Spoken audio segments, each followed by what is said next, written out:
hormat dan mengaku Dr. Matahari SPD.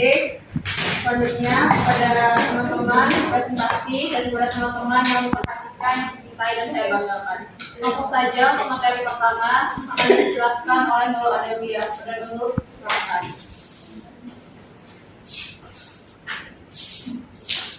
Baik, pertama itu ada konsep manajemen peserta didik, yakni gabungan dari manajemen dan juga siswa. Siswa itu peserta didik. Manajemen itu berasal dari bahasa Latin minus yang artinya tangan dan didi artinya melakukan sesuatu. Jadi artinya ada proses mengatur. Next, Manajemen itu artinya proses pengaturan sumber daya dengan peraturan yang telah ditetapkan sebelumnya, mulai dari perencanaan, pengorganisasian, pengarahan, dan juga pengawasan untuk mencapai tujuan yang telah ditetapkan. Selanjutnya peserta didik, yakni mereka yang mengikuti suatu program pendidikan pada sekolah ataupun jenjang pendidikan tertentu. Komponen peserta didik ini menjadi komponen terpenting dalam manajemen pendidikan. Bisa dilihat dari 3 pendekatan. Yang pertama ada pendekatan pedagogik, yakni peserta didik adalah pokok terpenting dalam manajemen pendidikan. Mereka memiliki hak dan juga kewajiban dalam kerangka sistem pendidikan.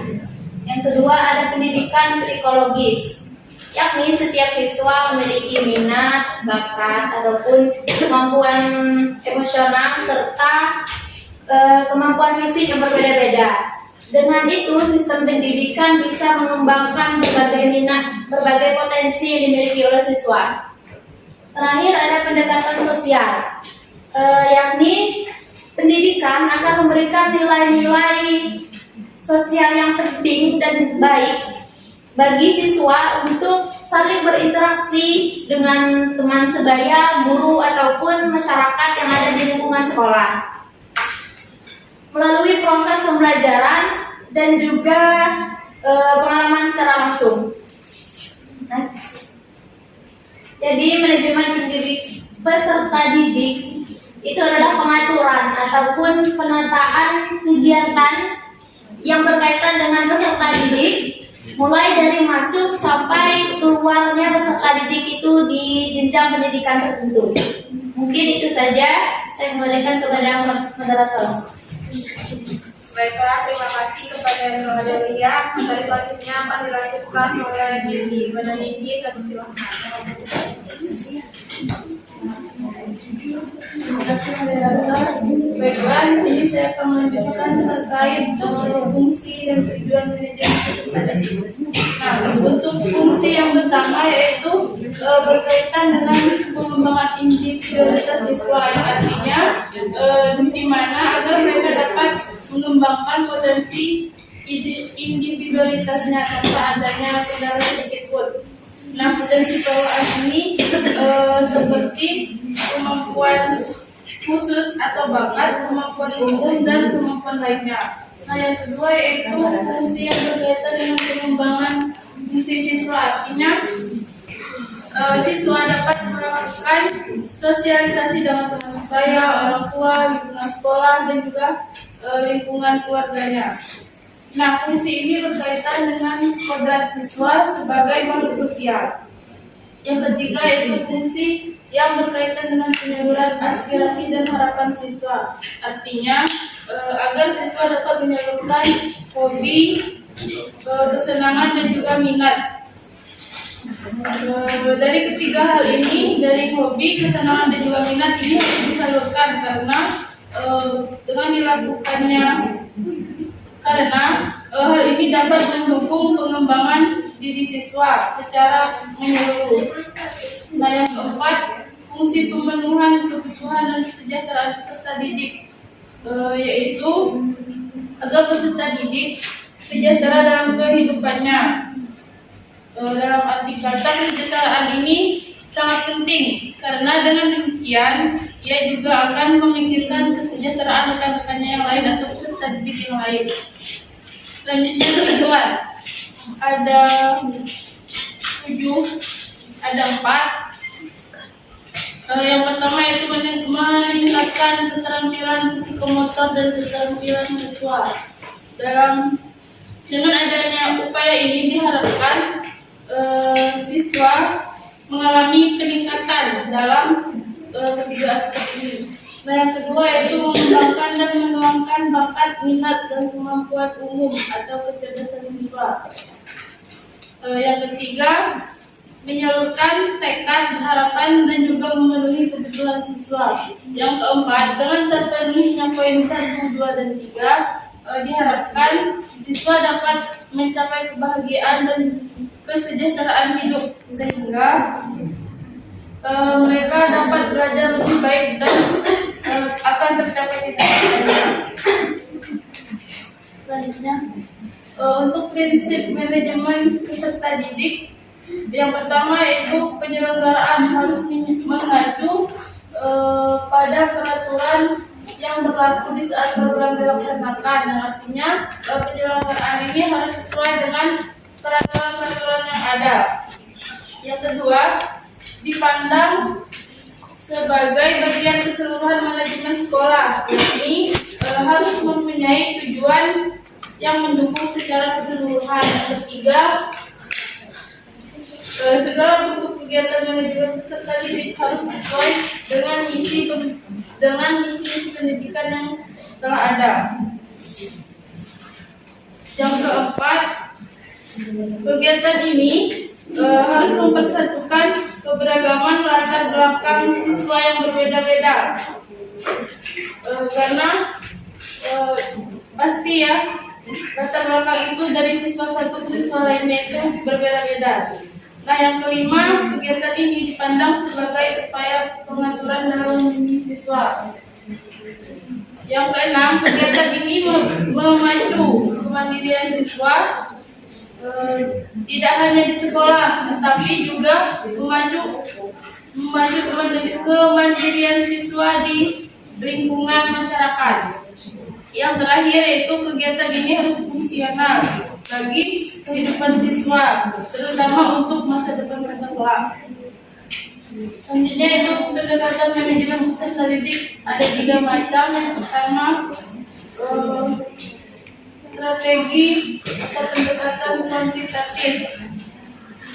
Dengan strategi ini siswa diharapkan dapat memenuhi persyaratan dan standar lingkungan sekolah di mana dia terdaftar.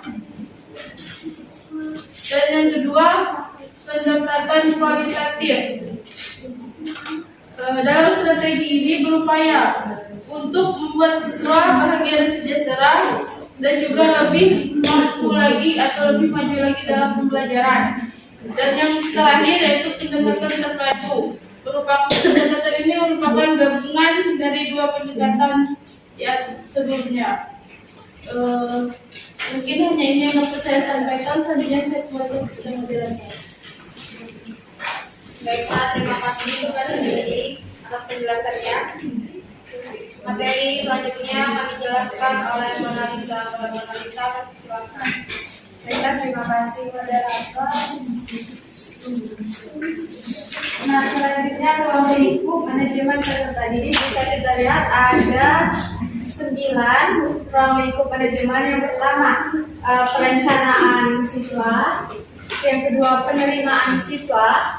Yang ketiga, orientasi siswa baru. Yang keempat, mengontrol absensi dan kehadiran siswa di sekolah. Yang kelima, menetapkan aturan untuk menugaskan siswa tersebut di dalam kelompok. Yang keenam, mengatur evaluasi siswa. Yang ketujuh, menentukan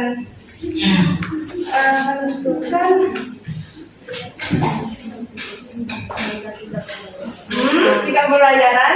Yang kedelapan mengontrol murid tindakan dan tugas sekolah, dan yang kesembilan menetapkan kode etik. Nah, kemudian selain ruang lingkup ada juga tata cara penerimaan siswa baru. Yang pertama kebijakan penerimaan siswa baru, yang kedua sistem penerimaan siswa baru, yang ketiga standar penerimaan siswa baru, keempat proses penerimaan siswa baru, dan kelima proses penerimaan siswa baru yang bermasalah atau di sekolah. Nah, di sini ada bimbingan dan pembinaan disiplin peserta didik. Seperti yang kita ketahui, disiplin itu merupakan salah satu tanggung jawab dari masing-masing seseorang, masing-masing orang. Nah, di sini ada tiga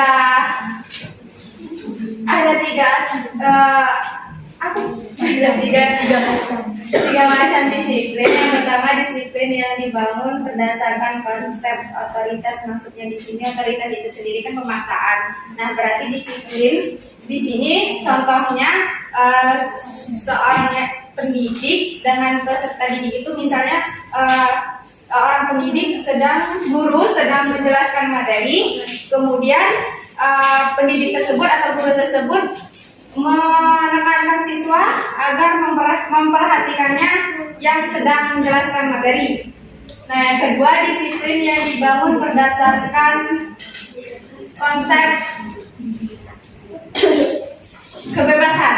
Kebebasan di sini maksudnya si pendidik memberi kebebasan kepada semua siswa untuk memberikan pendapatnya masing-masing, mengeluarkan pendapatnya masing-masing.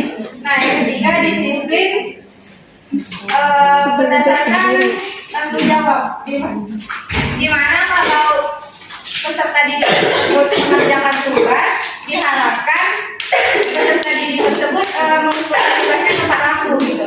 Nah, selanjutnya teknik alternatif dalam pembinaan disiplin peserta didik. Yang pertama teknik eksternal kontrol, di mana seperti yang kita ketahui eksternal sendiri kan pengaruh dari luar. Nah, berarti teknik ini salah satu teknik di mana pendidik langsung menangani peserta didik tersebut, mengontrol peserta didik tersebut disiplin atau tidaknya, seperti untuk datang ke sekolah itu tepat waktu atau tidak. Nah, kemudian teknik internal kontrol, di mana internal sendiri yaitu pengaruh dari dalam siswa itu sendiri, kesadaran siswa itu sendiri, di mana bisa kita lihat dalam mengerjakan tugas, dia mengerjakan tugasnya untuk mengumpulkan tugasnya secara tepat waktu atau tidak tepat waktu. Nah, yang ketiga teknik kooperatif kontrol, di mana antara pendidik dan peserta didik harus bekerja sama dalam menyelesaikan satu masalah, misalnya dalam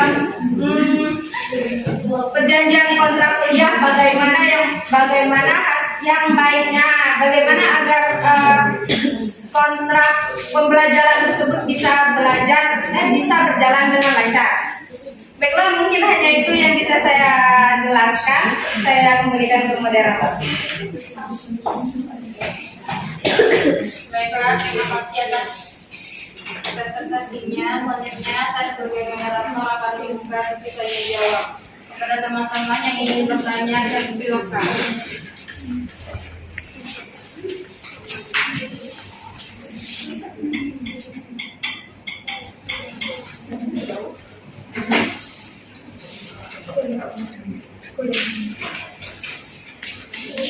Baiklah, langsung saja saya sebagai moderator akan bertanya kepada kelompok representasi terkait bagaimana tata cara penerimaan siswa baru bagi siswa baru yang bermasalah.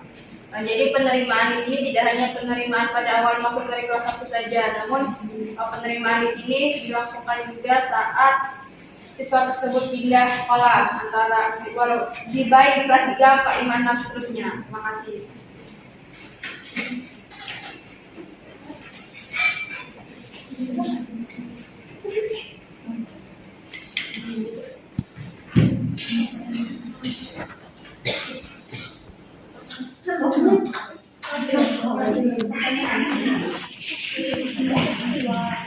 Baik, saya akan menjawab pertanyaan dari Putri Dewi. Bagaimana tata cara penerimaan siswa baru yang bermasalah? Sekarang penerimaan siswa baru itu menggunakan zonasi. Dalam sistem zonasi pun dari sekolah itu akan memilih peserta didik yang berkualitas untuk calon peserta didik yang baru. Jika tidak lulus bisa mendaftar 2 kali ke sekolah didikan yang ingin ditunjuk.